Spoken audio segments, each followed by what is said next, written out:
16th-century Italians were captivated by a type of male singer, whose incredible range contained notes previously thought impossible for adult men. However, this gift came at a high price to prevent their voices from breaking. These singers had been castrated before puberty, halting the hormonal processes that would deepen their voices, known as castrati.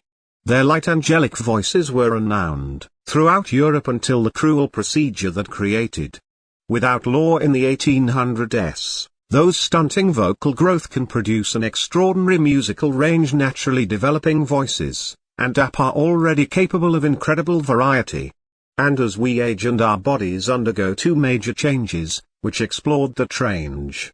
So how exactly does our voice box work? And what causes us to shifts in speech? The specific sound of a speaking voice is the result of many anatomical variables, but it's mostly determined by the age and health of our vocal cords and the size of our larynxes. The larynx is a complex system of muscle and cartilage that supports and moves the vocal cords, or as they're more accurately known, the vocal folds, strung between the thyroid and retinoid cartilages. These two muscles form an elastic curtain that opens and shuts across the trachea, the tube that carries air through the throat. The folds are apart when we're breathing. But when we speak, they slam shut our lungs, push air against the closed folds, blowing them open and vibrating the tissue to produce sound.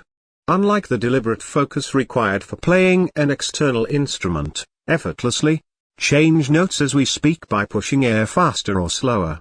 We change the frequency and amplitude of these vibrations, which respectively translate to the pitch and volume of our voices. Rapid and small vibrations create high-pitched, quiet tones, while slow large vibrations produce deep bellowing rumbles.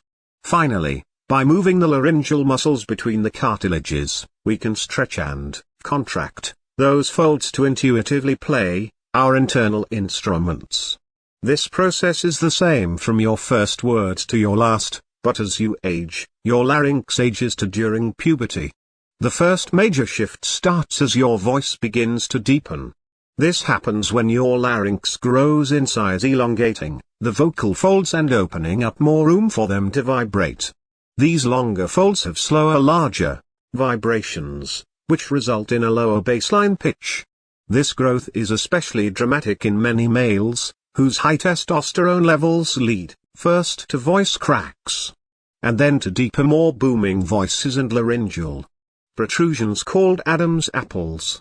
Another vocal development during puberty occurs when the homogeneous tissue covering the folds specializes into three distinct functional layers: a central muscle, a layer of stiff collagen wrapped in stretchy elastin fibers, and an outer layer of mucous membrane. These layers add nuance and depth to the voice, giving it a distinct timbre that sets it apart from its prepubescent tones.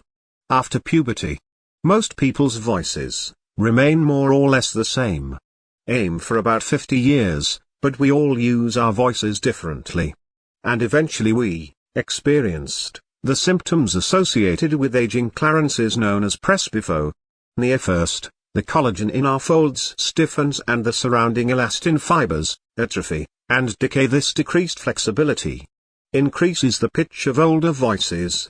But for people who have experienced the hormonal effects of menopause, the higher pitch is countered and outweighed by swollen folds.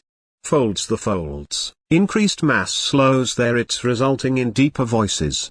All these symptoms are further complicated by having fewer healthy laryngeal nerve endings, which reduces precise muscle control and causes breathy or rough voices. Ultimately, these anatomical changes are just a few of the factors that can affect your voice. Einstein experienced something similar. He described himself as an involuntary swindler, whose work didn't deserve as much attention as it had received. Accomplishments at the level of Angelou's or Einstein's are rare, but their feeling of fraudulent is extremely common. Why can't so many of us shake the feelings that we haven't earned our accomplishments, or that our ideas and skills aren't worthy of others? Attention psychologist Pauline Rose Clance was there, first to study this unwarranted sense of insecurity in her work as a therapist. She noticed many of her undergraduate patients shared a concern though. They had high grades. They didn't believe they deserved their spots at the university. Some even believed their acceptance had been an admissions error, while clients knew these fears were unfounded. She could also remember feeling the exact same way in graduate school. She and her patients, something that goes by a number of means: imposter phenomenon, imposter experience and imposter syndrome, together with colleagues Suzanne I's glanced first study, imposter ISM, and female college students and faculty our work, established pervasive feelings and fraudulence in this group. Since that first study, the same thing has been established across gender, race, age and a huge range of occupations, though it may be more prevalent and disproportionately affect the experiences underrepresented or disadvantaged groups. To call it a syndrome is to downplay how universal it is. It's not a disease or an abnormality, and it isn't necessarily tied to depression, anxiety or self-esteem. Where do these fields of fraudulence come from? People who are highly skilled or accomplished tend to think others are just as skilled. This can spiral into feelings that they don't deserve accolades and opportunities over other people. And as Andrew and Einstein experienced, there's often no threshold that puts these feelings to rest. Feelings of imposter is aren't restricted to highly skilled individuals either. Everyone is susceptible to a phenomenon known as pluralistic ignorance, where we each doubt ourselves privately but believe we're alone and thinking that way because no one else voices their doubts. Since it's tough to really know how hard our peers work, how difficult they find certain tasks or how much they doubt themselves, there's no easy way to dismiss feelings that we're less capable than the people around us. Intense feelings of imposters and can prevent people from sharing their great ideas or applying for jobs and programs where they'd excel. At least so far, the most surefire way to combat imposter syndrome is to talk about it. Many people suffering from imposter syndrome are afraid that if they ask about their performance, their fears will be confirmed. And even when they receive positive feedback, it often fails to ease fields of fraudulence. But on the other hand, hearing that an advisor or mentor experienced feelings of imposters can help relieve those feelings. The same goes for peers. Even simply finding out there's a term for these feelings campaign, incredible relief.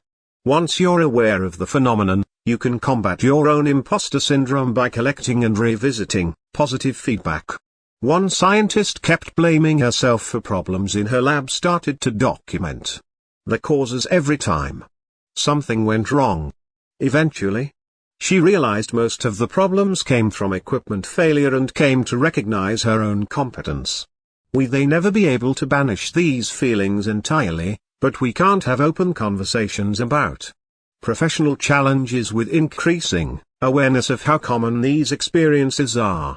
Perhaps we can feel freer to be frank about our feelings and build confidence and some simple truths